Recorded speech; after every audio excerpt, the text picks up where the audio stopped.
जो जन्मा है वह मरेगा ही, चाहे वह मनुष्य हो या पशु पक्षी हो। जन्म और मरण के इस चक्र में मनुष्य नीचे की योनि से ऊपर की योनि में गति करता रहता है और तब तक करता है जब तक मोक्ष नहीं मिल जाता। हिंदू धर्म में कुल 16 संस्कारों का वर्णन किया गया। इनमें 16वां संस्कार अर्थात आखिरी संस्कार को अंतिम संस्कार कहा जाता है, जो कि व्यक्ति के मृत्यु के उपरांत किया जाता है। इस संस्कार के लिए भी कुछ नियम बनाए गए हैं। तो मित्रों, चलिए जानते हैं इन नियमों के बारे में। स्वागत है आप सभी का आपके अपने चैनल जिंदगी एक कश्ती में।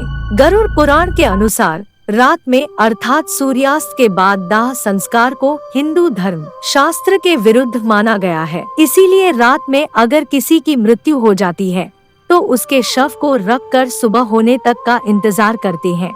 उसके बाद अगले दिन सूर्योदय के पश्चात दाह संस्कार किया जाता है, क्योंकि रात में यानी सूर्यास्त के बाद दाह संस्कार करने पर मान्यता है कि स्वर्ग के द्वार बंद हो जाते हैं और नरक के द्वार खुल जाते हैं।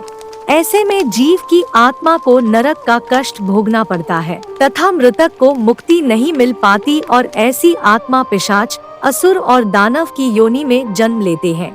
इसके साथ ही यह भी माना जाता है कि अगले जन्म में ऐसे व्यक्ति को कोई अंग दोष युक्त हो सकता है और रात में शव के पास किसी न किसी को बैठना होता है।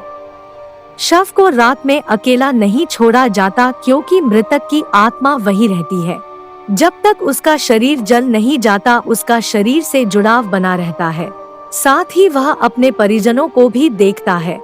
शव को अकेला छोड़ने से कई लोग जो तांत्रिक कर्म करते हैं उससे आत्मा संकट में पड़ सकती है या आसपास भटक रही बुरी आत्मा भी शरीर में प्रवेश कर सकती है, जिससे परिवारजनों को समस्या हो सकती है।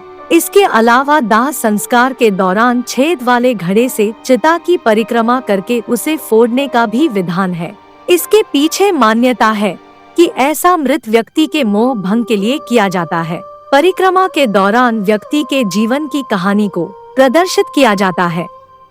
इसमें मनुष्य को घड़ा रूपी माना जाता है और उसमें मौजूद पानी उसका समय होता है। घड़े से टपकता एक एक बूंद पानी उसकी हर पल घटती आयु होती है और अंत में घड़ा फोड़कर शरीर समाप्त हो जाता है और शरीर में मौजूद जीवात्मा को मुक्त हो जाती है। इस रीति के जरिए शरीर और उसकी आत्मा के बीच मोह भंग किया जाता है। आमतौर पर महिलाएं शव को मुखाग्नि नहीं देती हैं। गरुड़ पुराण में इसे लेकर उल्लेख किया गया है कि व्यक्ति को परिवार के पुरुष ही मुखाग्नि देते हैं। इसके पीछे वजह है कि महिलाएं पराया धन होती है। महिलाओं द्वारा मुखाग्नि न दिए जाने के पीछे एक वजह यह भी है कि अंतिम संस्कार के दौरान शव के कपाल को तोड़ा जाता है। इसके लिए मजबूत शरीर और मन की जरूरत होती है।